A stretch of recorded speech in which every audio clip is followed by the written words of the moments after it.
মুক্ত তর্কের আয়োজক সংগঠনকে ধন্যবাদ জানাচ্ছি একটি সুন্দর আয়োজন করার জন্য এবং আমাদেরকে এখানে দাওয়াত দেওয়ার জন্য। সম্মানিত শিক্ষক মন্ডলী, সহকর্মীবৃন্দ এবং সুপ্রিয় উপস্থিতি সাংবাদিক বন্ধুরা, আজকে আমি বক্তব্যের শুরুতে এই মুক্ত তর্ক করার জন্য যে একটা বেস তৈরি করে দিয়েছেন আমাদের যে তরুণ ছাত্ররা, বৈষম্যবিরোধী ছাত্র আন্দোলনের ফলশ্রুতি যে নতুন বাংলাদেশে আজকে আমরা নতুন ভাবে গড়ার চিন্তা করছি, মুক্ত তর্ক করছি। আমরা আমাদের স্বাধীন মতামত দিয়েছি, একটা সুযোগ সৃষ্টি করেছেন। এই সুযোগ সৃষ্টি করার পিছনে যে সমস্ত সহস্র সহস্র শহীদ যারা হয়েছেন, কয়েক হাজার যারা পঙ্গ হয়েছেন, আহত হয়েছেন, সেই শহীদদেরকে আমি স্মরণ করছি। যারা আহত তাদেরকে আমি সহমর্মিতা প্রকাশ করছি।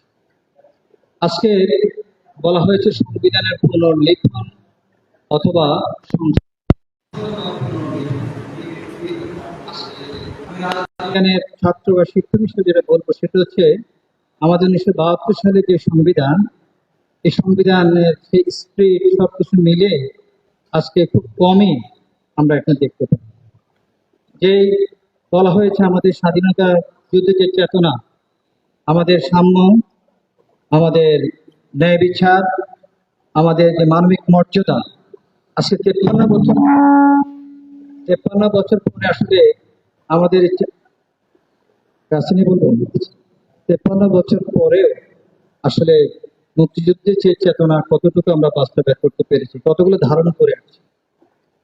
আমরা 72 পেয়েছি, 75 আমরা সংবিধান পেয়েছি, যেটাকে বলছে সাংবিধানিক coup।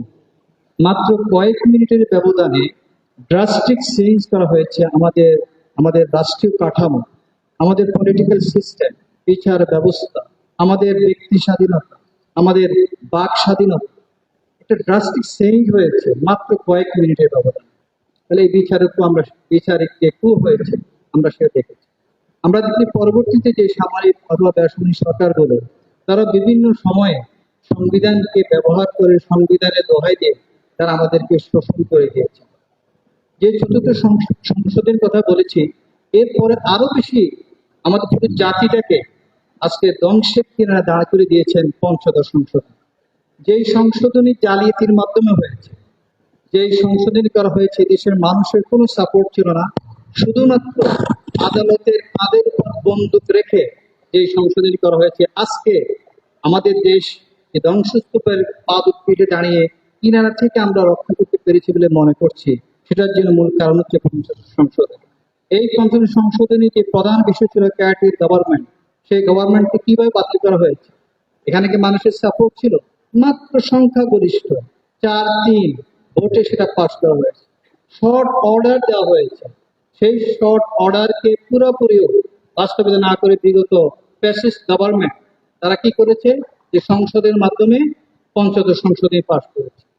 ওকে, সেই পঞ্চম সংশোধনীর অনেক পরে যেখানে কোনো রায় হয়নি, পূর্ণাঙ্গ রায় যেখানে হয়নি, কিন্তু শর্ট অর্ডারকে সরকার তার দলীয় রাজনৈতিক স্বার্থে ব্যবহার করে তারা একটা সংশোধনী করে দেবে।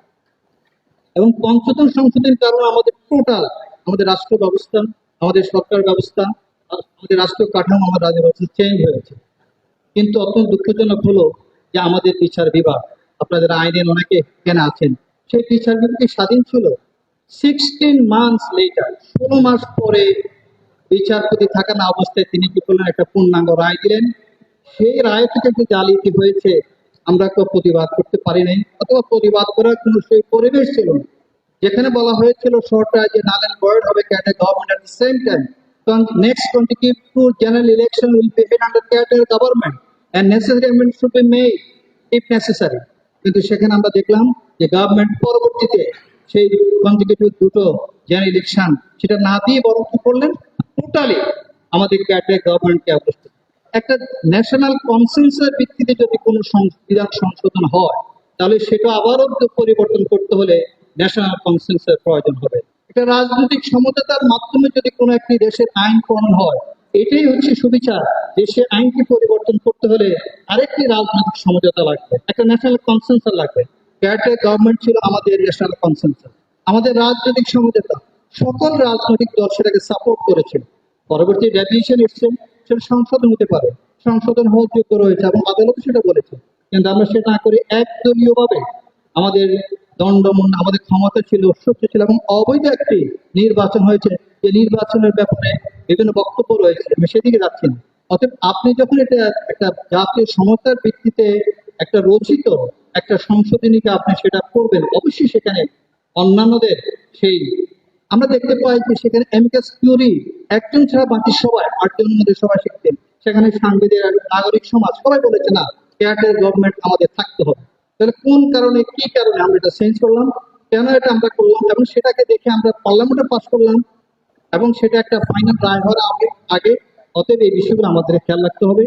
আমি এতটুকু বলবো যে আসলে আমাদের যে মূলনীতিগুলো আছে, 72-এর সংবিধানে বলা হয়েছে আমরা 72 থেকে আমরা চলে আসলাম পরবর্তী পঞ্চদশ সংশোধনের মাধ্যমে চেঞ্জ হলো, আবার পঞ্চদশ সংশোধন আমরা 72 ফিরে গেলাম, আবার সেম। কিন্তু এই যেটা বলেছেন সুন্দরভাবে যে এই মূলনীতিগুলোকে আমরা এখন মানি, আমরা কতজন মানি? সেই সময় এই মূলনীতিগুলোর জন্য গণভোট নেওয়া হয়েছিল, যদি নেওয়া হয়ে থাকে বর্তমানে এই 4 মূলনীতির ব্যাপারে গণভোট নেওয়া হয়েছে। আমি মনে করি এখানে অনেক কন্ট্রাডিক্টরি মূলনীতি আছে। গণতন্ত্র সমাজতন্ত্র একসাথে চলতে পারে না। ধর্ম নিরপেক্ষতা আপনি বলছেন, আবার আবার বলছেন যে মানুষের ধর্মীয় স্বাধীনতা। আপনি ধর্ম নিরপেক্ষতা বলতে আমাদেরকে এনসাইক্লোপিডিয়া ব্রিটেনকে কি বলছে? সেখানে বলছে indifferent of religion in state affairs. তাহলে এখন যদি কোনো ধর্ম বলে না আমি স্টেট অ্যাফেয়ার্সে আমার ভূমিকা রাখবো, এটা আমার ধর্ম, তাকে আপনি কি বলবেন? তাকে কি আপনি সে অধিকার দিবেন না? যদি তার ধর্ম বলছে যে রাজনৈতিক ব্যবস্থা, রাজনীতিতে রাজনীতি হচ্ছে আমার ধর্মের পার্ট এন্ড পার্সেন্ট, তাহলে আপনি সেখানে ধর্ম নিরপেক্ষতা বলে ইনডিফারেন্ট রিলিজিয়ন স্টেট এফেক্ট বাতিল দিবেন? অতএব আমি মনে করি এই উন্নতিগুলো আবার আমাদের রিভাইজ করতে হবে। আমরা দেখতে চাই যে 2024 সালে 2025 সালে বাংলাদেশের 20 কোটি মানুষ তারা ধর্ম নিরপেক্ষতা চায়, তারা সমাজতন্ত্র চায়। এটি হচ্ছে আমরা, এটি হচ্ছে রাষ্ট্র, যে রাষ্ট্রের নাগরিকদের অধিকার, রাষ্ট্র নাগরিকদের যে চাওয়া বা পাওয়া সেটাই তো সংবিধান ধারণ করবে। কিন্তু আমরা দেখছি সেটা ধারণ করছে না। আমি বক্তব্য শেষ করবো, যেহেতু 7 মিনিটের মধ্যে আমাকে 1 মিনিট হাত তুলবেন, 1 মিনিট যখন থাকবে। একটা ইম্পর্টেন্ট বিষয়, সেটি হচ্ছে পুনর্লিখন অথবা সংশোধন। দেখুন, পুনর্লিখন আসলে আমাদের সংবিধানের যে অবস্থা, এটাকে আপনি সংশোধন করলেও পুনর্লিখন হয়ে যাবে। মানে কোন একটা রচনা লেখার পর যে 3 পৃষ্ঠার মধ্যে আই পৃষ্ঠে চাপতে হয়, সেখানে লাল দাগ দিতে হয়, তাহলে এটা আবার নতুন করে লেখার জন্য আমরা বলি যে রিরাইট। অতএব আমাদের সংবিধানের যে অবস্থা, এখানে এত পরিবর্তন করতে হবে, এত জালিয়াতি সেখানে হয়েছে, এত সেখানে দলীয় ব্যক্তি সেখানে অ্যাসপিরেশন করার, তাদের ডিজায়ার ফুলফিল করার জন্য এটাকে কাটাছিনা করা হয়েছে, কত বিক্ষত করা হয়েছে। অতএব আসলে রিরাইট করাই আমাদের করতে হবে। কিন্তু এখন প্রশ্ন হলো, রিরাইট বা পুনর্লিখন করতে হলে সেটা সমাধান করার জন্য একটা যে আপনার কনস্টিটিউয়েন্ট অ্যাসেম্বলি দরকার, সাংবিধানিক পরিষদ দরকার, সেটার জন্য আপনার অনেক টাইম ফ্যাক্টর। অতএব আমি যেটা মনে করি, এই বিতর্কে আমি যেতে চাই না, পুনর্লিখন অথবা সংশোধন। কিন্তু আমি নতুন সংবিধান চাই, সেটা আমি পুনর্লিখন না করেও আমি করতে পারবো। কারণ পুনর্লিখন করতে হলে বলা হবে যে একটা সাংবিধানিক পরিষদ, আপনারা জানেন যে 1970 সালে আমাদের যে সংবিধান সেই সময় করার জন্য লিগেল ফ্রেমওয়ার্ক অর্ডারের মাধ্যমে যে নির্বাচনটা হয়েছিল, সেখানে অনেকগুলো বক্তব্য সেখানে ছিল। অতএব আমি এই ভিতরে না গিয়ে আমি মনে করি নেসেসারি অ্যামেন্ডমেন্ট, নেসেসারি আমরা বেসিক যে বিষয়গুলো আছে, এই বিষয়গুলোকে আমরা যদি অ্যামেন্ডমেন্ট করি এবং সেখানে যদি আমাদের দলগুলো তাদের জাতীয় সনদ আমরা করতে চাই বিফোর নেক্সট ইলেকশন, সেই জাতীয় সনদে এই বিষয়গুলো এসে সেখানে তারা সিগনেচার করবেন, আফটার ফর্মিং দ্য গভর্নমেন্ট তারা এটাকে সংবিধানে তারা অ্যাটাচ করবেন, অ্যামেন্ডমেন্ট করবেন। আমরা সেটা চাই।